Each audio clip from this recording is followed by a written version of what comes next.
Hello दोस्तों, कैसे आप सब।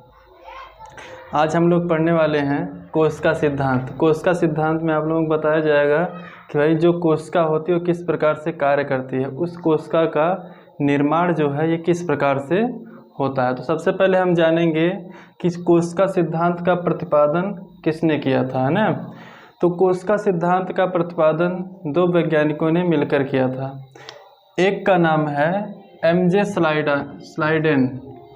क्या नाम है? MJ Schleiden. ऊपर शायद दिख नहीं रहा होगा तो मैं नीचे लिख देता हूँ। पहले वैज्ञानिक का नाम है एमजे स्लाइडेन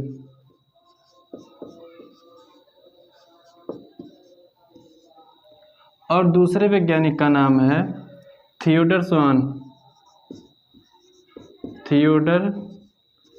स्वान। इन दोनों वैज्ञानिकों ने मिलकर कोशिका सिद्धांत का प्रतिपादन किया। अच्छा, कोशिका सिद्धांत में क्या बताया गया है, किन तीन बातों पर चर्चा हुई है, हम लोग उस तीन बात को पहले देख लेते हैं और किस प्रकार से चर्चा हुई है। सबसे पहले देखेंगे पहली बात। फर्स्ट नंबर पे क्या है कि सभी प्राणी एवं पादप कोशिकाओं से बने होते हैं ना। अगर हम जंतु की बात कर लें चाहे पादप की बात कर लें, तो चाहे जंतु हो चाहे पादप, सभी का निर्माण कोशिकाओं से ही हुआ है।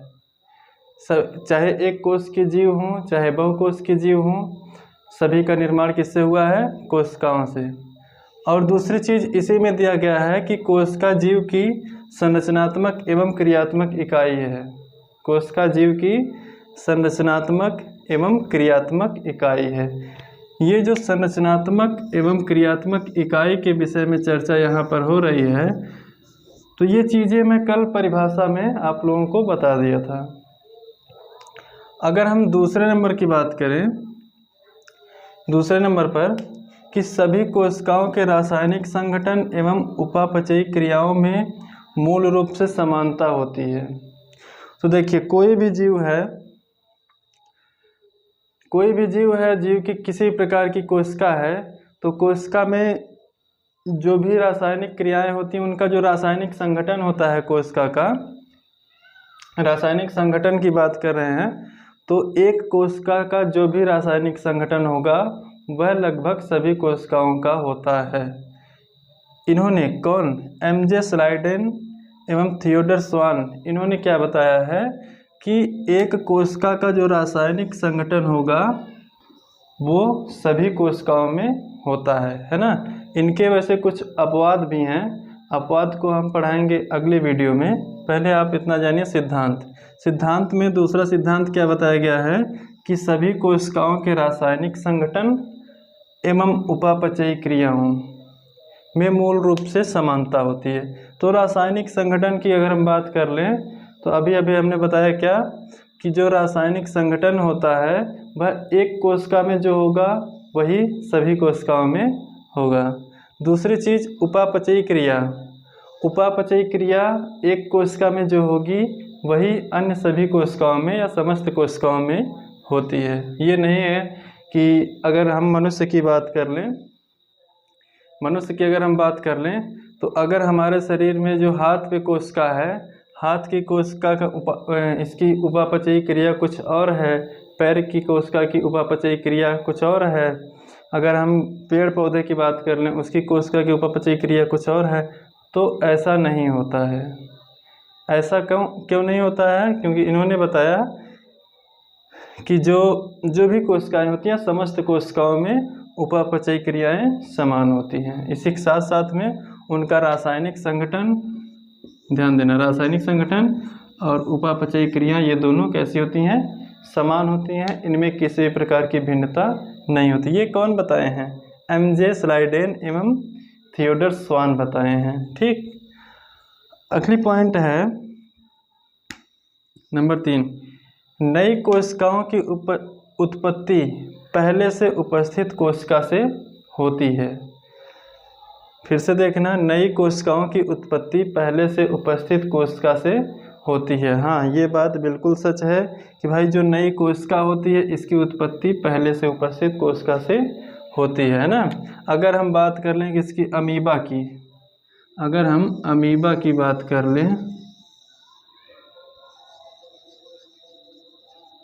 अमीबा की,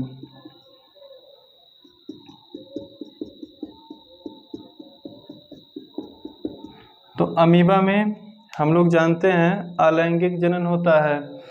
तो जैसे ही अमीबा में अलैंगिक जनन होगा तो अलैंगिक जनन में एक जनन होता है विखंडन या द्विविभाजन।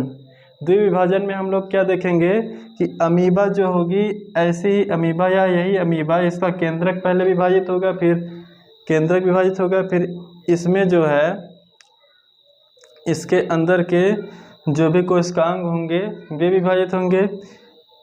तत्पश्चात क्या होगा, पूरी पूरी अमीबा क्या हो जाएगी, विभाजित हो जाएगी, है ना। और विभाजित होकर दो ऐसी ही अमीबा का निर्माण,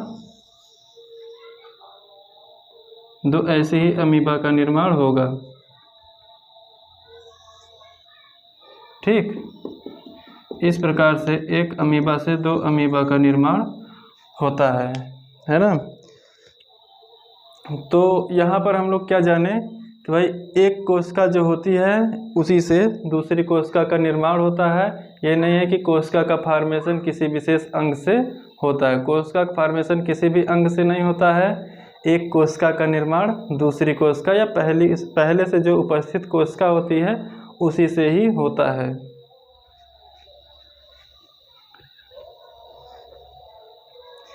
और अगर हम ये जानना चाहें कि भाई किस प्रकार से पहले से उपस्थित कोशिका से होता है, तो थोड़ा सा अगर हम मानव भ्रूण की चर्चा कर लें। मानव भ्रूण में होता क्या है कि नर से निकलते हैं शुक्राणु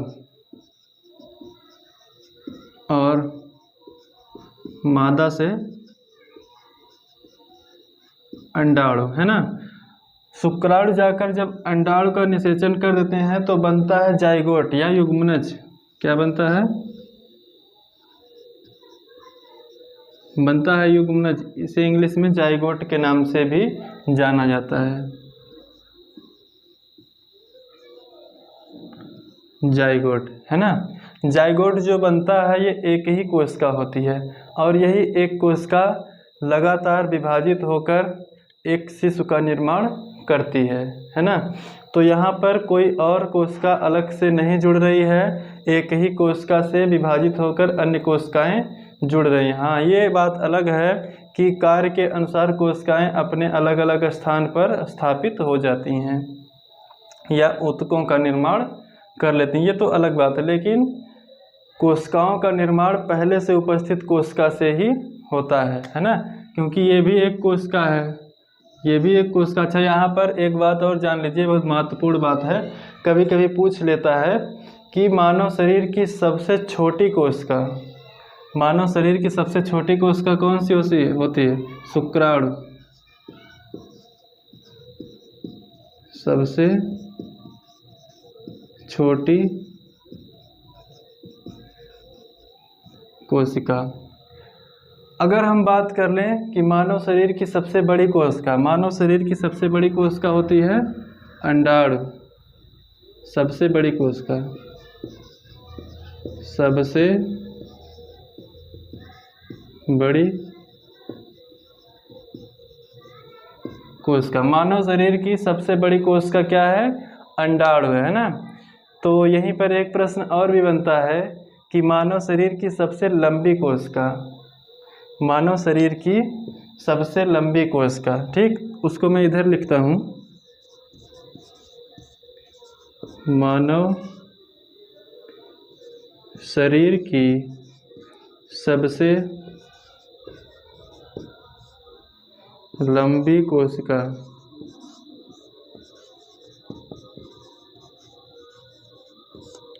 मानव शरीर की सबसे लंबी कोशिका के विषय में अगर मैं चर्चा करूं तो मानव शरीर की सबसे लंबी कोशिका क्या होती है? जिसका नाम है तंत्रिका कोशिका। मानव शरीर की सबसे लंबी कोशिका होती है तंत्रिका कोशिका। मानव शरीर की फिर से एक बार बता रहा हूँ, मानव शरीर की सबसे लंबी कोशिका होती है तंत्रिका कोशिका, जिसका जाल हमारे शरीर के समस्त भाग में बिछा रहता है। अगर हम बात कर लें जैसे तंत्रिका कोशिका की, जैसे अगर हम किसी गर्म वस्तु को, प्लेन वस्तु को टच करते हैं तो इसकी सूचना तुरंत ही हमारे दिमाग में पहुंच जाती है, जिससे क्या पता चलता है कि हमारी हथेली पर भी तंत्रिका कोशिका उपस्थित है ना।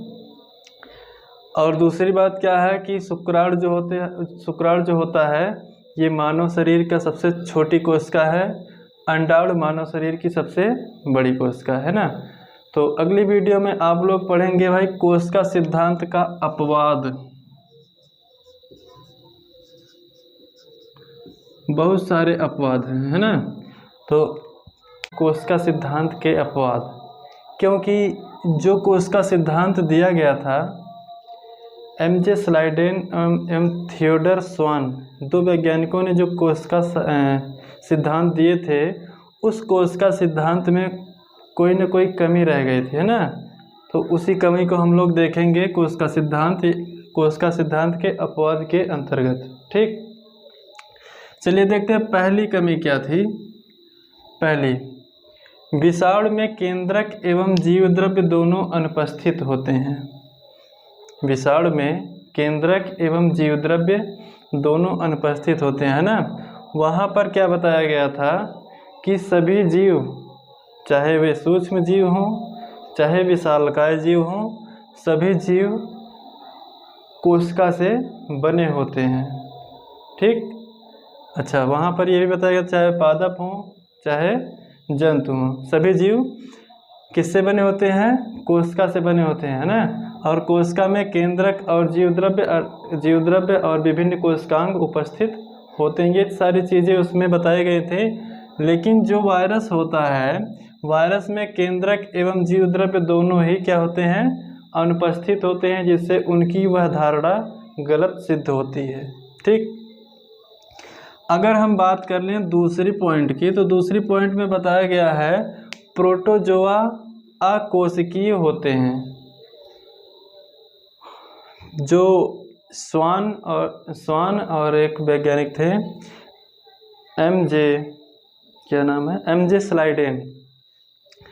एमजे स्लाइडेन और स्वान अपनी पहली लाइन में ही बताए थे कि कोई भी जीव है, चाहे वह छोटा जीव है चाहे वह बड़ा जीव है, चाहे वह जंतु है चाहे वह पादप है ना, इनके शरीर का निर्माण कोशिका से होता है। लेकिन अगर हम बाद में जब प्रोटोजोआ का अध्ययन किया गया तो प्रोटोजोआ में क्या पाया गया कि इसका जो शरीर होता है, ये इसका शरीर अकोशिकीय होता है, अर्थात बिना कोशिका के ही बना होता है। इसका शरीर एक ऐसा होता है जिसमें कोशिका नाम की, मतलब कोशिका तो कह सकते हैं लेकिन वह पूर्ण रूप से कोशिका नहीं होती है। ठीक, तीसरी चीज़ क्या है? बैक्टीरिया क्या है? एक प्रकार की शैवाल है। और बैक्टीरिया और एक है राइजोपस क्या है? एक प्रकार का कवक है ना। इनके जीव द्रव्य में अनेक केंद्रक पाए जाते हैं। उसमें क्या बताया गया था कि भाई जो भी कोशिकाएं होती हैं, कोशिकाओं में एक केंद्रक उपस्थित होता है। लेकिन अगर हम किसको देखें, बैक्टीरिया को देखें और राइजोपस को देखें, तो इनके जीव द्रव्य में एक से अधिक अर्थात अनेकों केंद्रक पाए जाते हैं, जो उनकी धारणा को क्या करते हैं? गलत सिद्ध करते हैं, या कोशिका सिद्धांत को गलत सिद्ध करते हैं। ठीक, चौथी चीज़ हम लोग देख रहे हैं। चौथी चीज़ क्या है? प्रोकैरियोटिक जीवों में केंद्रक एवं अधिकांश कोशिकांग अनुपस्थित होते हैं। तो अगर हम कोशिकाओं के प्रकार पढ़ाएंगे तो कोशिकाओं प्रकार में कोशिकाएं दो प्रकार की होती हैं मुख्य रूप से। एक होती है प्रोकैरियोटिक और एक होती है यूकैरियोटिक, है ना।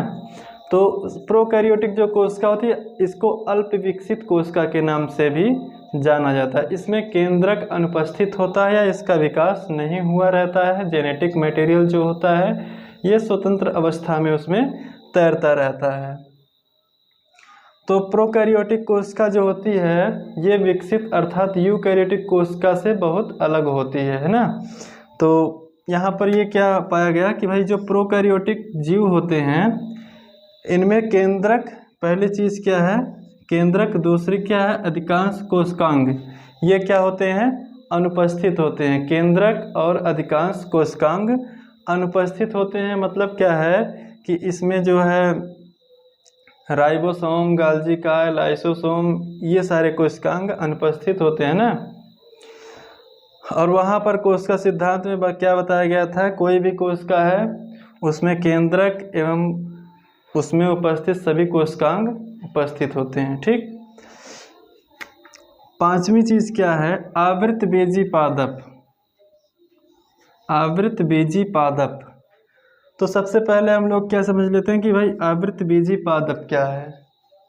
आवृत बीजी पादप, तो वह पादप, एक बार मैं बता देता हूँ, वह पादप जिसके बीज पर आवरण होता हो, है ना, वह पादप जिसके बीज पर आवरण होता हो वो क्या कहलाता है, आवृत बीजी पादप। जैसे अगर हम मटर को देख लें, मटर के बीज को देखें तो मटर पे एक छिलका होता है, उस छिलका को जैसे ही हम हटाएंगे या उसी छिलकों को हम क्या कहते हैं, आवरण कहते हैं ना। तो आवृत बीजी पादप जिनके बीज पर आवरण होता हो। इनमें क्या होती हैं, जो चालनी नलिकाएं होती हैं, ये चालनी नलिकाएं जिन कोशिकाओं की बनी होती उसकी बात की जा रही है। दूसरी चीज़ क्या है, स्तनधारियों की जो आरबीसी होती है, रेड ब्लड सेल्स, लाल रक्त कणिका जो होती है, इसमें केंद्रक ही नहीं होता है। यानी कि चालनी नलिकाओं की जो कोशिकाएं होती हैं और लाल रक्त कणिकाएं जो होती हैं, ये केंद्रक की अनुपस्थिति में भी जीवित रहती हैं, है ना। और उसमें क्या बताया गया था कि भाई जो केंद्रक की अनुपस्थिति में कोई भी कोशिका जीवित नहीं रह सकती।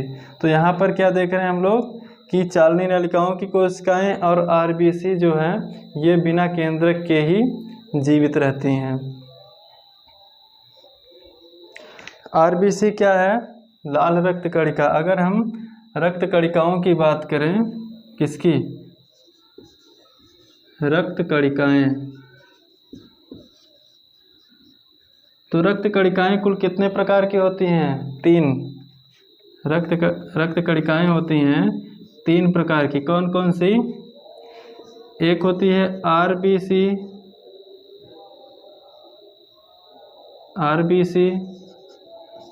लाल रक्त कणिका, एक होती है डब्ल्यूबीसी श्वेत रक्त कणिका, और एक होती है प्लेटलेट्स।